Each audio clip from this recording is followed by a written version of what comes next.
Alors Bastien, dis-nous, qu'est-ce que tu as préparé de bon pour les phoques aujourd'hui? Du bon maquereau. Mais attends, ton maquereau, il lui manque la queue là.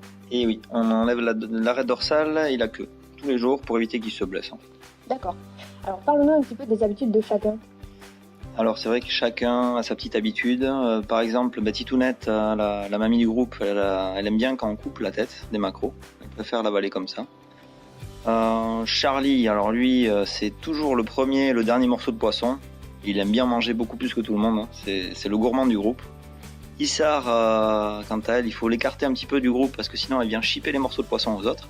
Et alors Sylvestrine, elle adore quand on lui tend les morceaux très doucement parce qu'elle est très très douce de caractère. Donc c'est vrai qu'elle vient nous chercher les morceaux de poisson dans la main.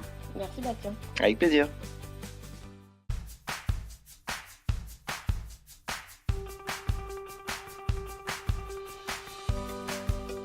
Alors Bastien, dis-nous pour qui tu prépares ce beau maquereau aujourd'hui. Mais ce maquereau, je vais le découper en petites lanières, donc en petits morceaux assez fins, pour le donner à manger aux murènes. Donc on va se servir d'une pince pour éviter de se faire mordre par les murènes, hein, qui ont une dentition assez imposante. Et on va leur présenter, donc elles mettent un petit peu de temps à voir quel type de nourriture c'est.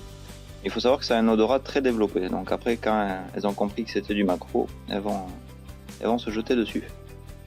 Alors les murènes, c'est des animaux qui vivent souvent cachés dans les cailloux, qui vont plutôt sortir la nuit pour trouver leur nourriture. Donc là, vu qu'on est en pleine journée, on n'hésite pas à leur présenter les morceaux devant pour qu'elles puissent se mettre en mode alimentation et les manger.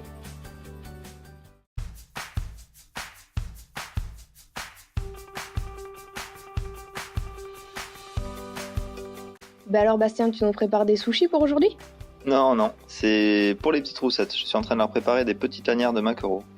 Ah d'accord. Et c'est quoi cette pince là? Mais la pince, ça nous sert en fait à leur mettre ces petites lanières de maquereau à proximité, vu que c'est des animaux qui vont manger sur le fond. Ça nous permet de leur mettre la nourriture devant en fait.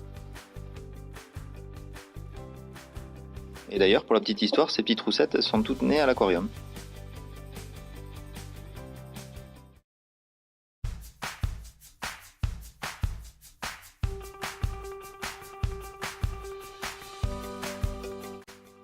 Waouh Bastien, quelle dextérité! Mais c'est parce que t'as l'habitude de couper du poisson tous les jours ou la vidéo elle a été un petit peu accélérée là?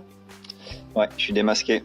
Non, c'est bien accéléré. Par contre, blague à part, je suis en train de préparer des petits morceaux de lieu pour des sébastes, qui sont des sortes de rascasses.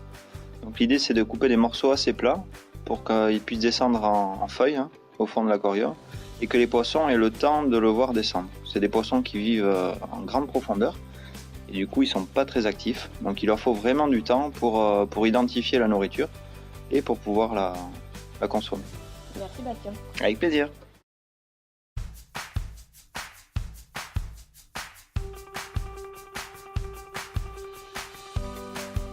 Visiblement aujourd'hui au menu il va y avoir des moules.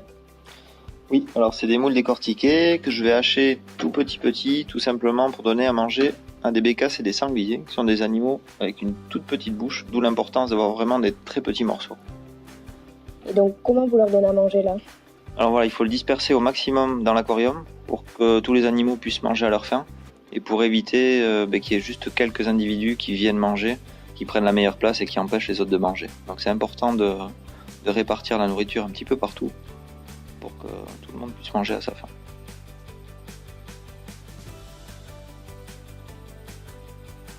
Mais attends, là c'est pas des petites moules que tu leur donnes?